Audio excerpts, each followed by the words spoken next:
Olá a todos e todas, aqui da Escola Superior de Advocacia, OAB São Paulo. Eu sou a professora Paula Monteiro Danese, coordenadora do Entre Elas, e é um prazer receber a grandiosíssima, ilustríssima professora Flávia Pelvezan, a que eu tenho a honra de ter aqui no programa hoje, que tem uma formação maravilhosa. Rapidamente irei ler o currículo da professora Flávia. Ela é comissária e vice-presidente da Comissão Interamericana de Direitos Humanos, é professora de Direito Constitucional e Direitos Humanos na PUC São Paulo, professora de Direito Internacional Público no IBMEC São Paulo, professora do programa de doutorado na Universidade de Buenos Aires e professora da Academia de Direitos da Faculdade da American University dos Estados Unidos. Ela desenvolveu o estudo de pós-doutorado na Harvard Law School, na Oxford University e na Max Planck Institute, e ela também realizou aí pesquisa nas áreas do sistema de proteção dos direitos humanos. Foi professora de direitos humanos nos programas de pós-graduação da Universidade Católica do Paraná e da Universidade Paulo de Ovídio em Sevilha, e na Espanha. Foi secretária especial de direitos humanos no Brasil e presidente da Comissão Nacional para a Erradicação do Trabalho Escravo. É autora de numerosas obras, aqui eu convido para todos conhecerem as obras da professora Flávia Pelvezan, prestou consultoria para organizações internacionais e realiza diversas palestras aí no Brasil e no mundo. Professora, um prazer tê-la aqui conosco, é sempre bom vê-la, sempre bom revê-la e conversar. Então, hoje a gente vai bater um papo com a professora Flávia Pelvezan. Seja muito bem-vinda a ESA São Paulo, professora, sinta-se acolhida aqui por nós, e eu queria começar a nossa conversa hoje falando sobre a sua carreira, professora, porque é uma carreira inspiradora, e principalmente como é um programa só de mulheres, com mulheres, para mulheres, a sua carreira inspira e inspirará muitas aí nessa trajetória acadêmica. Começar pelo começo, professora, o que levou a senhora a tentar o direito, né, a entrar na faculdade de Direito? Olha, primeiro eu começo dizendo do prazer, a alegria, professora Paula, é sempre realmente energizante, revigorante em espaços pandêmicos, identificarmos oásis dialógicos como esse, que nos nutrem a alma, nos nutrem o espírito. Então, eu queria começar agradecendo muito pelo convite à ESA, Escola Superior de Advocacia Pública, a Escola Superior de Advocacia, eu que falo, eu que sou advogada pública licenciada. Agradecer a você por todo o seu compromisso com as belas causas, a sua entrega, e dizer que me alegra muito sempre estar com você em projetos, parcerias, pesquisas, artigos. O que me levou ao direito, na realidade, eu acho que sempre teve dentro de mim, algo que a gente sente na alma, a luta por justiça, a indignação frente a uma situação, né, de injustiça e a vontade de deixar uma contribuição. E o direito foi o horizonte que eu encontrei para poder, de alguma maneira, oferecer um legado, deixar ali, né, uma contribuição. Mas também devo realçar que, na minha época, eu tinha 17 anos, bem jovem, no Brasil. Depois, quando eu fui fazer doutorado nos Estados Unidos, eu vi o quanto o nosso sistema demanda que dos jovens, não é, uma precocidade nas escolhas tão difíceis. Tanto é que eu prestei na USP Medicina, na PUC Direito e na Casper Libero Jornalismo. Então, o que mostrava, assim, vamos dizer, as minhas dúvidas e incertezas são muito comuns, porque com 17 anos, que escolha, não é, nós vamos fazer? Me encantava a mente humana, leio muito sobre a mente humana, esse universo aí, né, cerebral, e como funciona, e como é que nós podemos ter horizonte de ideias. Eu acredito que as ideias transformam o mundo, então é algo por qual tenho interesse. E, ao final, não fui aprovada na Faculdade de Medicina, e era uma das melhores alunas, então foi assim, para o meu pai, para minha mãe, foi uma grande decepção. Ficaram muito tristes, até porque eu venho de uma família de médicos, meu pai é médico e tinha muita expectativa que eu fosse nessa linha. No direito, por sina, por destino, passei na PUC em primeiro lugar, então foi incrível que até na época do vestibular, quando meu pai foi ver aquelas listas infindáveis, não tinha internet, né? Ele começou do último até o 20º, ele foi umas 5 vezes, falou, nossa, que coisa, nem aqui no direito, ela passou nem E aí, quando ele chegou, eu estava lá no primeiro lugar. Então, acho que teve, não sei, essa simbologia, talvez o direito me esperava, eu esperava pelo direito, houve um encontro feliz. E comecei a fazer as 2 faculdades, sempre adoro jornalismo, os fatos, quem conhece as minhas aulas sabem o quanto eu adoro cortar jornal, ainda sou old times, não é? Ou passar, então eu leio no mínimo 4 jornais por dia, então é algo que eu realmente acho que a gente está aqui nesse tempo, um pouco do budismo, aqui e agora, então o marco contextual sempre fez sempre teve impacto, eu diria, no meu pensamento jurídico. Eu acho que nós temos que ter em conta as realidades locais, regionais, internacionais, para que nós possamos ter uma incidência transformadora adequada. E aí me envolvi com o movimento estudantil. Na época, estava no 3º ano da faculdade, fui a primeira presidenta do Centro Acadêmico 22 de agosto. Eu lembro que nós tínhamos o movimento Direito e Avesso, Pensamento Crítico, referencial teórico de Roberto Lira Filho, e, assim, os companheiros dessa chapa eram Oscar Vilhena Vieira, Roberto Dias, Mônica de Mello, em suma, quadros hoje que despontam.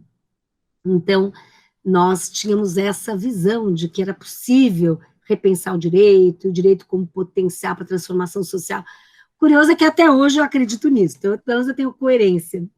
Então, foi esse o começo da minha história, e também quero fazer aqui um testemunho, quanto eu amo a PUC, sou uma puqueira de coração, eu sempre digo que eu já ocupei todos os espaços, desde aluna, monitora, assistente, presidente do centro acadêmico, professora, auxiliar de ensino, mestre, doutora, professora da pós, da graduação, então eu tenho grande paixão por aquele universo que é tão estimulante, pluralista, tem uma alegria, tem uma pulsão, tem uma vida. Que linda a história, professora. Obrigada por compartilhar. Eu não sabia que a senhora tinha prestado medicina. Não sabia. E imagina a surpresa e a alegria do seu pai ver, em primeiro lugar, direito, realmente era para ser, tinha que ser. Não, nossa, realmente é o que a senhora falou. A senhora nasceu para o direito e o direito nasceu para a senhora. É algo que é intrínseco aí na sua carreira. E aí, professora, eu sei que a senhora também foi uma das mais jovens aí concursadas que nós tivemos na Procuradoria. Mas o que levou a senhora a ser professora? Eu sempre digo que eu me realizo muito em sala de aula, porque me encanta o sabor do saber, como lembra Roland Barthes. Me encanta a leitura, me encanta os horizontes que a leitura traz, os mundos ali tão abertos, a capacidade imaginativa do ser humano, inventiva. Então, me encanta o mundo das ideias. Então, não só a transmissão do saber, mas a produção do saber, no marco do pluralismo. Eu acho que o que marca, não é, muito o ser humano é essa capacidade racional, de reflexão, diversamente da natureza, que por vezes, eu não sou especialista, mas acredito, às vezes eu fico pensando, às vezes, né, nas minhas divagações, será que o pássaro da Idade Média, da pós-modernidade, fazem os mesmos ninhos, tem os mesmos voos, as mesmas rotas? Não sou bióloga, não tenho a menor ideia, mas eu acho que é um comportamento mimético, e nós podemos inovar, nós temos aí o conhecimento que salva vidas, e eu creio que uma das lições preciosas da pandemia, né, no oceano de tanta dor e sofrimento e luto, é o potencial de cura da ciência, o quanto a ciência, o conhecimento científico impacta vidas, destinos.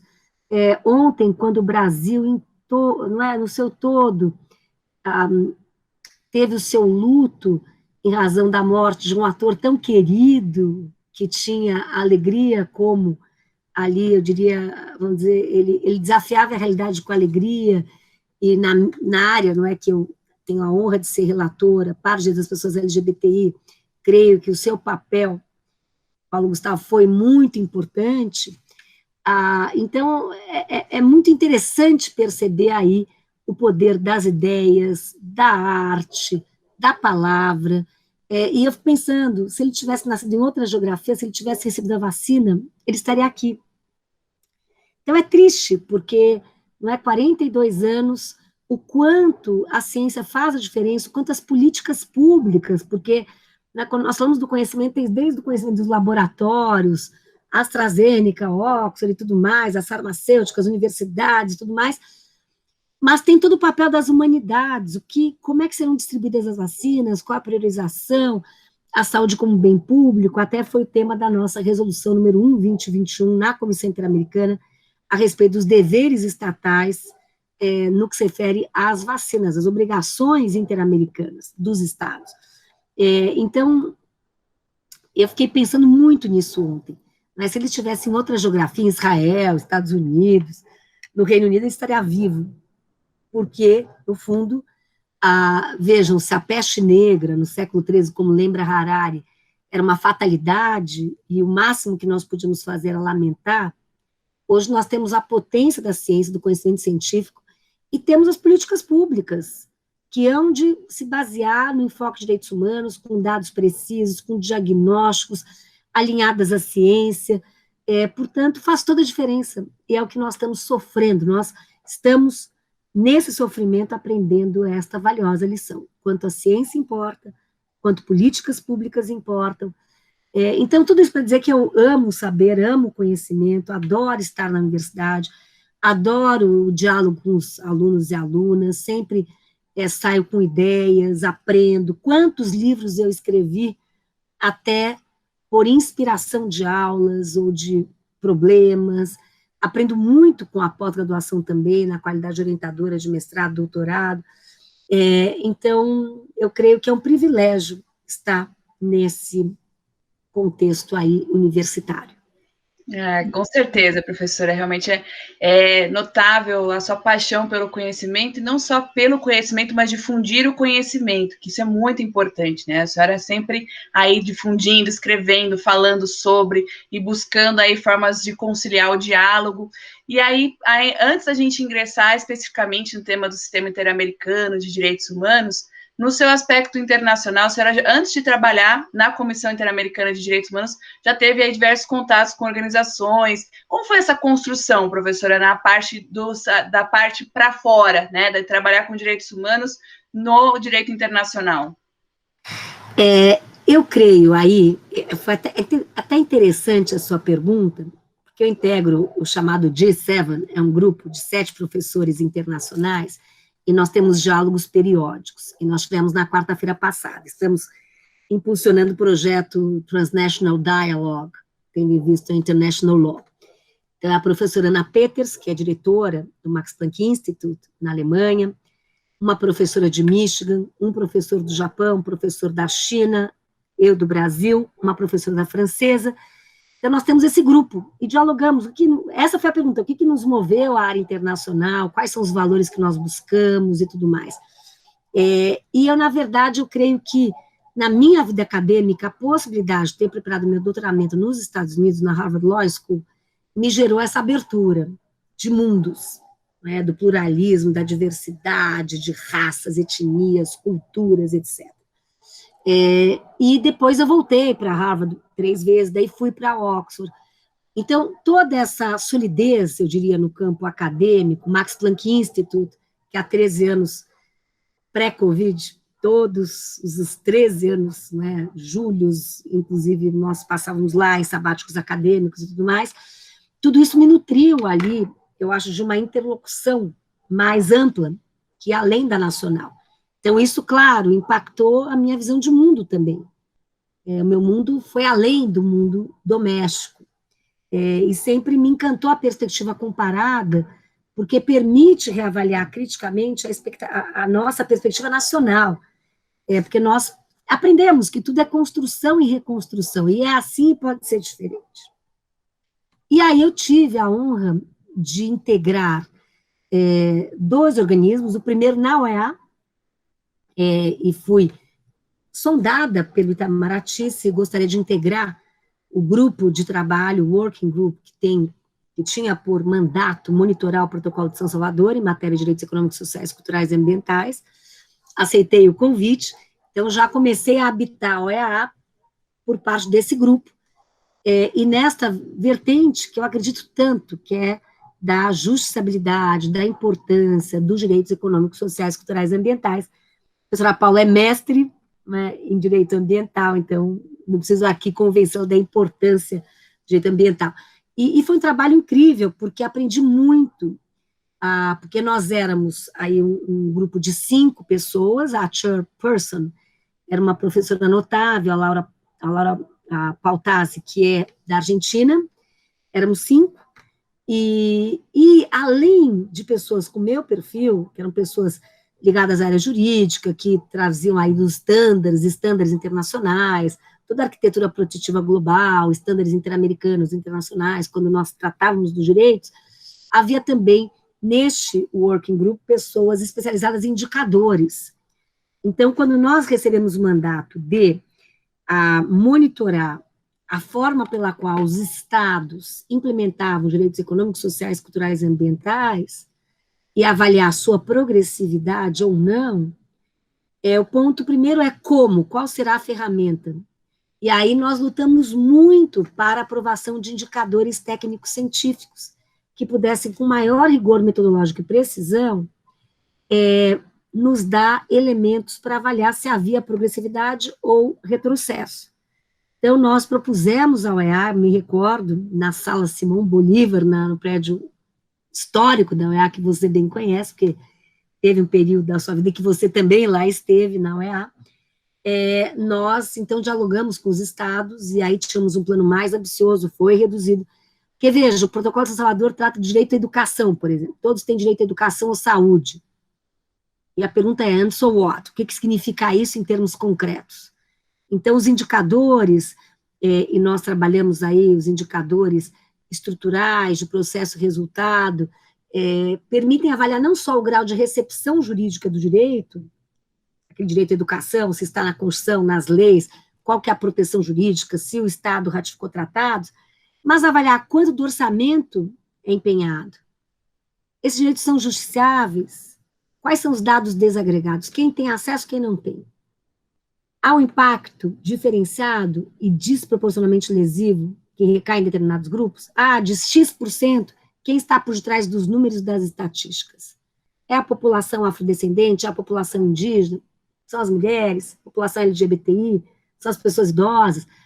Então, foi muito, para mim, muito importante ter essa experiência, que me deu também, vamos dizer, uma base para poder contribuir na ONU, quando eu recebi o convite, para integrar a UN High Level Task Force on the Implementation of the Right to Development. Aí o tema era direito ao desenvolvimento, muito ligado aos direitos econômicos, sociais e culturais, a declaração da ONU de 86, e nós, naquela época, o nosso grupo, o chairperson era o professor Stephen Marks, da School of Public Health da Harvard. O nosso objetivo era, primeiramente, nós centrávamos no acesso a medicamentos essenciais, no tema da transferência tecnológica e do alívio da dívida. Eram 3 prioridades. E com os diálogos, nós dialogávamos com os países EU e companhia, e países em desenvolvimento, com as delegações, até para também propor indicadores técnicos científicos para mensurar o direito ao desenvolvimento. Então, foi aí que a minha contribuição se encerrou nesse mandato. Então, foi muito curioso, porque seja na ONU, seja na OEA, houve uma intersecção aí de preocupações. Ou seja, como medir direitos, como medir a implementação de direitos, como medir a efetividade dos direitos. Eu acho que esse foi um grande tema. E aí, então, acho que a minha vida internacional, por assim dizer, ela teve e tem, e sempre teve, todo o viés acadêmico, sempre. Então, tenho a honra de ter lecionado na Universidade Pablo de Olavide por 10 anos, na Espanha, num programa de doutorado, Direitos Humanos de Desarrollo e Interculturalidade.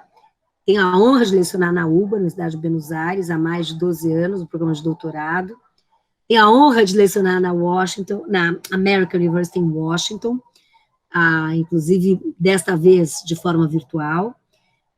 E isso, então, eu fui participando aí de alguns espaços acadêmicos que também me deu uma solidez para ter uma contribuição mais qualificada, na minha opinião, né, no campo aí das organizações internacionais. Eu tenho a honra, desde 2018, de integrar a Comissão Interamericana e de estar na junta diretiva, pela primeira vez, só mulheres.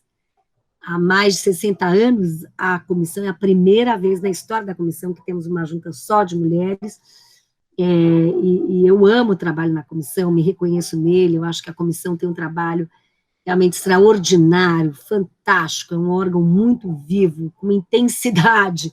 Nós, de verdade, na comissão, o trabalho, você sabe, 24/7, porque eu dou um exemplo. Meu domingo foi El Salvador e Colômbia, em razão do golpe que houve em El Salvador, a destituição arbitrária de magistrados.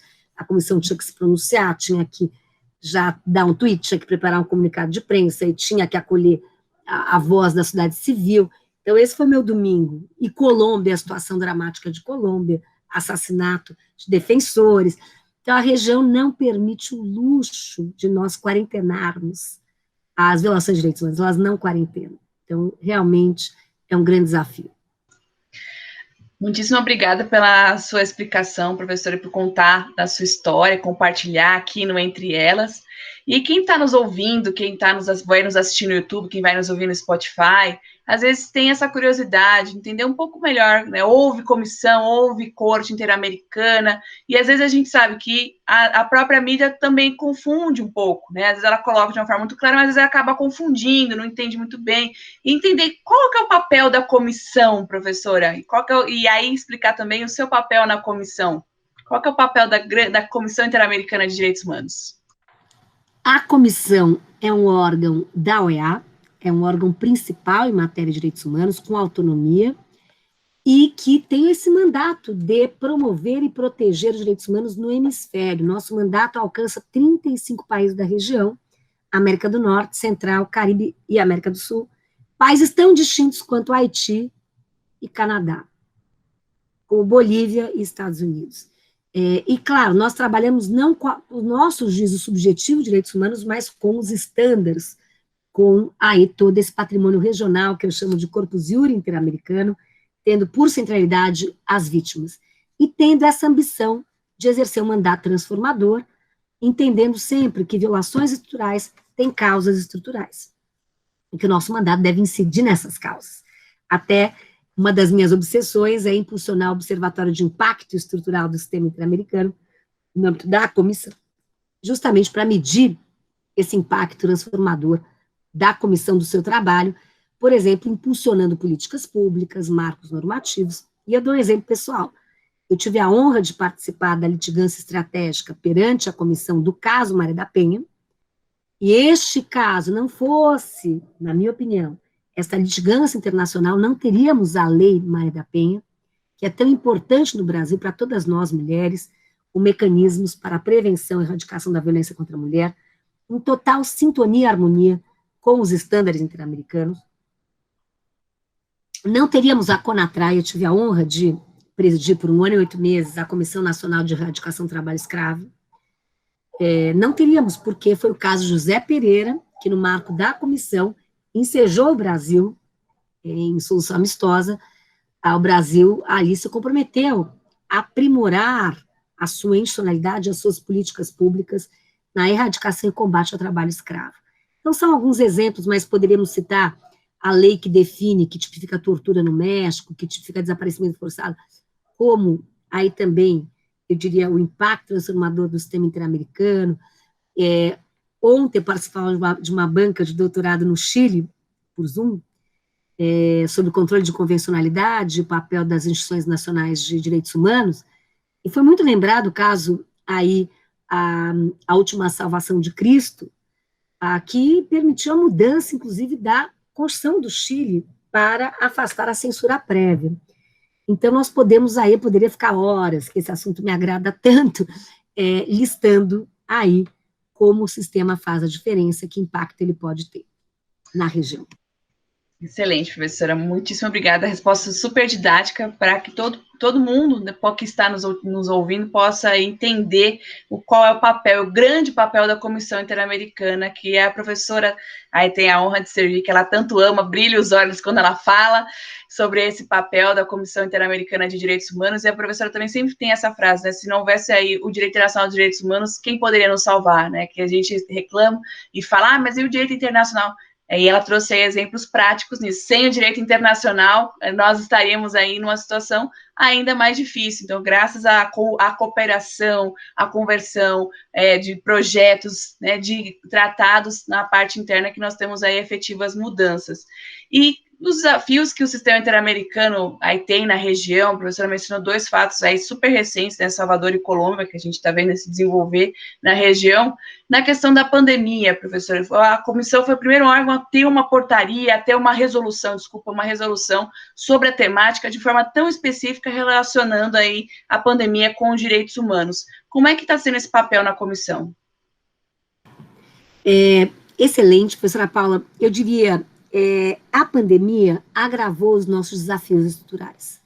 A região é a mais desigual, é a mais violenta do mundo, carrega um déficit no que se refere à institucionalidade democrática, há padrões discriminatórios estruturantes com relação aos povos indígenas e afrodescendentes, e a pandemia escancarou, agudizou, exacerbou estes desafios estruturais.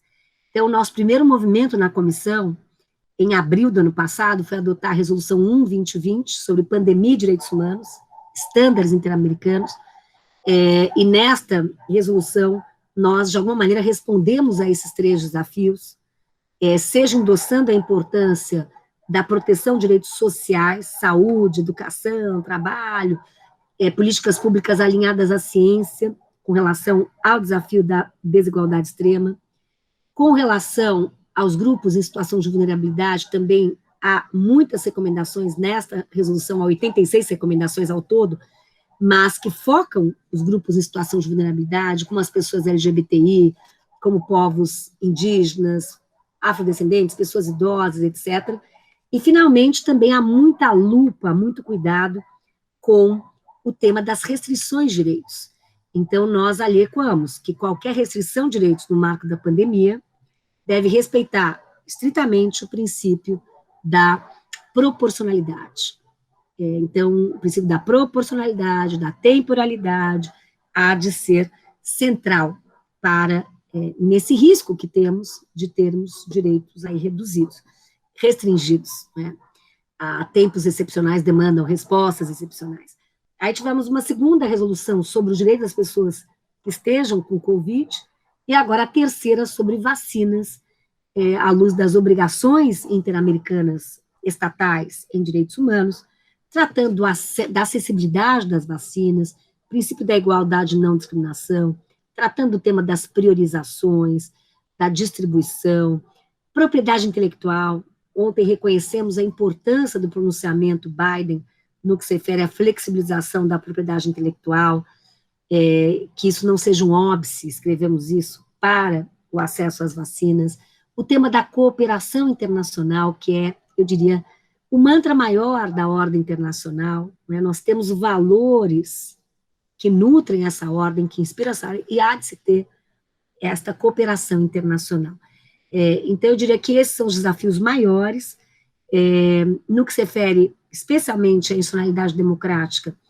É fundamental que haja o respeito à democracia, que haja a vigência do Estado de Direito, que as liberdades de expressão, de crítica, que não seja criminalizada a dissidência. Então, foi essa a nossa voz, foi a voz da comissão. Muito obrigada.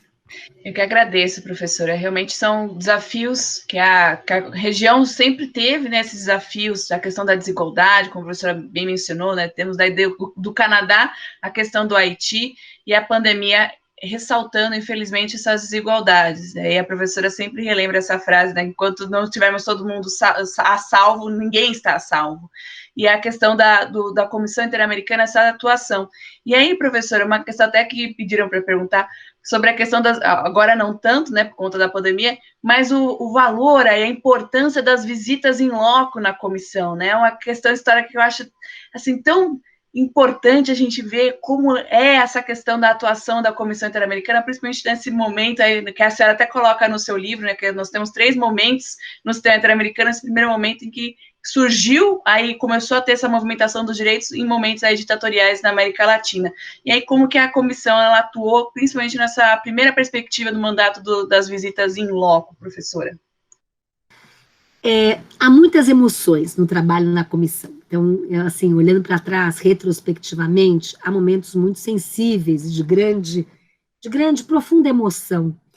E um deles foi quando nós tivemos em Buenos Aires, em 2019, houve comemoração a respeito da visita histórica da Comissão Interamericana na época da ditadura, 50 anos da visita da comissão. E por que a comissão é tão querida na Argentina? Porque foi o relatório da comissão, quando esteve no país, fez um relatório ácido, crítico, contundente, a respeito da situação generalizada de tortura, desaparecimento forçado, etc., lançou luzes a essa situação, e isso permitiu desestabilizar as ditaduras, dentre elas a Argentina, no Cone Sul. Vejam, nós também lançamos um relatório muito contundente, eu diria, ali, pulando na história, que décadas, com relação à Nicarágua. A comissão teve este trunfo de, eu diria, visibilizar as graves, generalizadas e sistemáticas violações ocorridas na Nicarágua.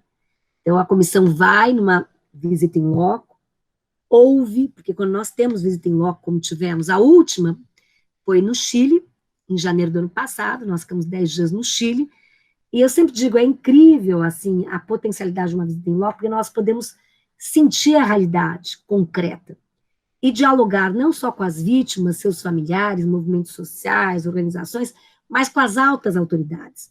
A comissão sempre é recebida pela presidência da República, no caso do Chile, pelo presidente, pelo ministro da Justiça, pelo ministro das Relações Exteriores, pela presidência da Corte Suprema, do Poder Legislativo, sempre as altas cúpulas, mas nós aí nos distribuímos. Além de ficar em Santiago, a comissão se distribuiu para visitar desde cadeias até comunidades. Me coube com a minha querida amiga comissionada Julissa, que hoje também é vice-presidenta na junta diretiva, nós lideramos uma missão na região do sul do Chile, na região de Temuco, Concepción, e fomos visitar, pegamos o voo com a nossa equipe, fomos nessa região, viajamos de carro para o interior, para entrar em contato com a comunidade Mapuche, que era beneficiária de uma medida cautelar da comissão. Então, é muito importante, porque daí quando nós recebemos o papel, uma petição, nós temos toda a realidade que abraça aquela petição. Quer dizer, o papel ganha múltiplas dimensões. Também quero dizer que uma das situações mais emocionantes que eu tive, eu diria, das vidas mais fortes, foi a El Salvador, foi em 2019, em dezembro, quando nós visitamos as mulheres que foram criminalizadas, e muitas por abortos espontâneos. Em El Salvador, há uma legislação talvez a mais severa do mundo, no Triângulo Norte, El Salvador, Honduras e Guatemala, que proíbe o aborto em toda e qualquer situação, inclusive os espontâneos. E a punição é crime de homicídio agravado, com pena de 30 anos. E nós somos, nesta penitenciária, a querida Margaret Macaulay e eu, para conversar com aquelas mulheres, e tivemos aí uma reunião com a Defensoria Pública, com a Corte Suprema, tentando ali a comissão fazer um task force para reavaliar, até no marco do devido processo legal, a condição daquelas mulheres. Muitas foram já liberadas, então foi muito emocionante. E também outra situação que me marcou muito foi liderar uma missão para o Haiti. Também foi em dezembro de 2019, foi bastante movimentado o meu dezembro, porque Haiti, realmente, só estando lá para ter uma noção do que é o Haiti em termos de todas as vulnerabilidades, da exclusão, em suma, da falta do básico, ainda um país que foi impactado pela cólera, por terremoto, em suma. Então, estando lá, volto a insistir, quando nós temos uma audiência, por exemplo, num período de sessões sobre Haiti, eu sei, quer dizer, eu tenho mais elementos, não é que eu sei o que é Haiti, mas eu tenho elementos mais concretos das ruas, das pessoas, dos movimentos que nós conversamos, das autoridades com as quais nós dialogamos. Então, o que a comissão tem feito com toda a inventividade?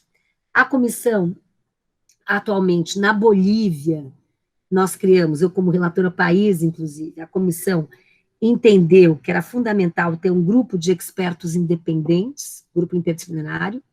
Então, alugamos uma casa, tem parte do nosso staff que de Washington foi para a Bolívia, para La Paz, para justamente apoiar o RIEI, que é esse grupo, que tem por mandato esclarecer os chamados massacres que houve na Bolívia em 2019, 2020, em razão dos conflitos políticos.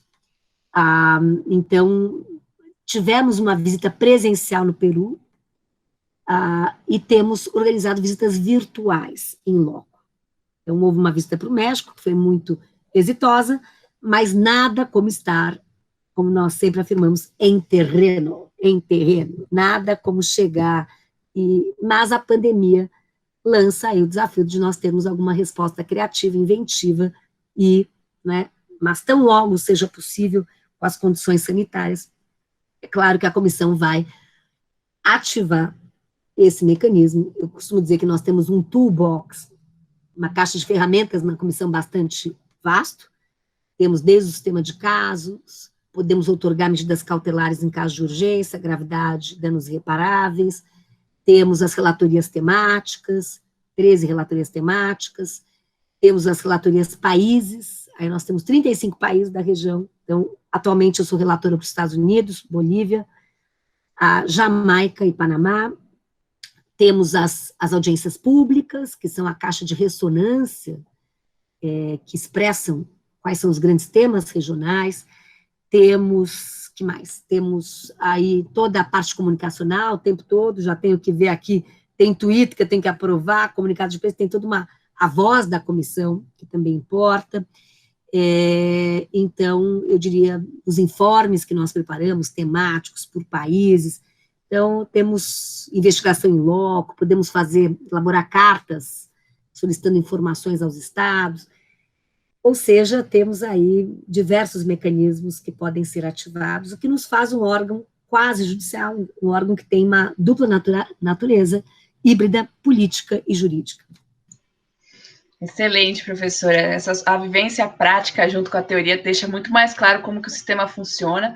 A questão de El Salvador sempre me impressionou muito, e eu só tive essa noção da questão do aborto, mesmo espontâneo, ser criminalizado, quando eu estive na comissão.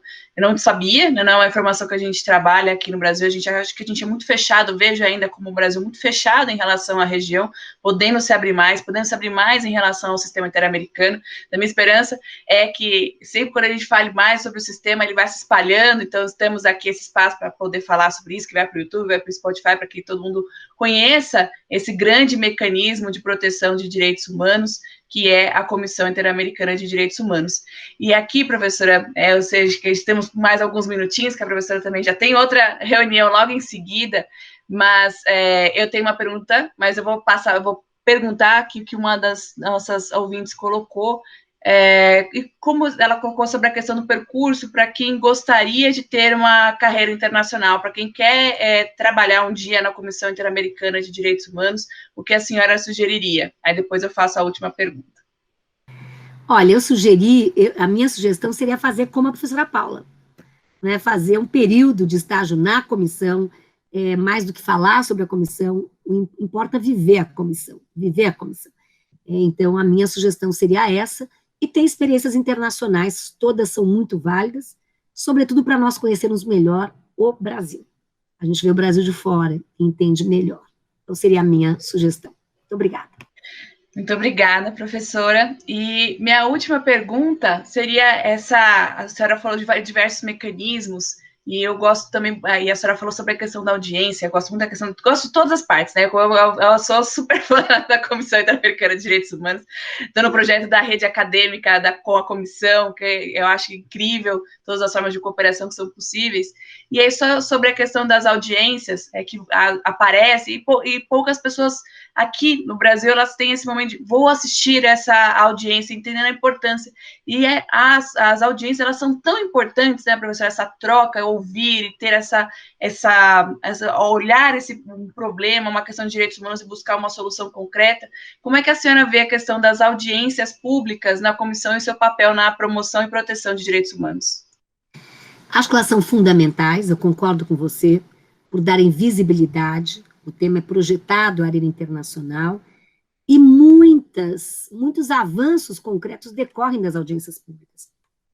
Porque, por vezes, é a primeira vez, um caso também tocante, por exemplo, feminicídio no México, ou o caso Ayotzinapa, do desaparecimento de estudantes, de mais de 40 estudantes, quando as vítimas, os seus familiares, vêm com a camiseta, com a foto do filho, etc., e sentam de igual para igual, horizontalmente, com o ministro da Justiça, com o chefe da Fiscalia, do Ministério Público, com o embaixador do México, ou seja, aí a embaixadora, no caso, aí um contato até visual, dialógico, que a comissão faz a mediação. E, claro, sempre centrando nas vítimas, busca impulsionar e, por vezes, até se empenha em impulsionar soluções amistosas, planos de trabalho. Então, é muito interessante e muitos avanços, até no campo da cooperação técnica, assistência internacional, são gerados a partir das audiências públicas. Então, vale a pena visitá-las. Agora, tudo virtual, já será terceiro período que nós teremos, dia 21 de junho, em diante de audiências públicas, será o terceiro período virtual. Queremos voltar ao presencial quando as condições permitirem, mas tem funcionado, e é isso, nós temos que ter a criatividade. E eu termino, porque estão me chamando já aqui no pleno da comissão, temos uma reunião da junta diretiva, mas aqui eu deixo um conselho, eu acho que na área de direitos humanos nós temos que ter essa obsessão de resistir, de insistir e de não desistir. Sempre com indignação, mas sobretudo com esperança. Muito obrigada, professora Paula, pela honra do nosso diálogo. Eu que agradeço, professora, obrigada pela sua fala tão inspiradora, como sempre, a senhora é uma inspiração para todos e todas, pela sua didática em explicar todos esses temas e pela sua disponibilidade. Muitíssimo obrigada por estar conosco hoje aqui, agradeço a ESA pelo espaço e até uma próxima. Muito obrigada, professora. Muito obrigada, um beijo, beijo, professora Paula, e um beijo a todos e todas. Muito obrigada. Obrigada, tchau, tchau.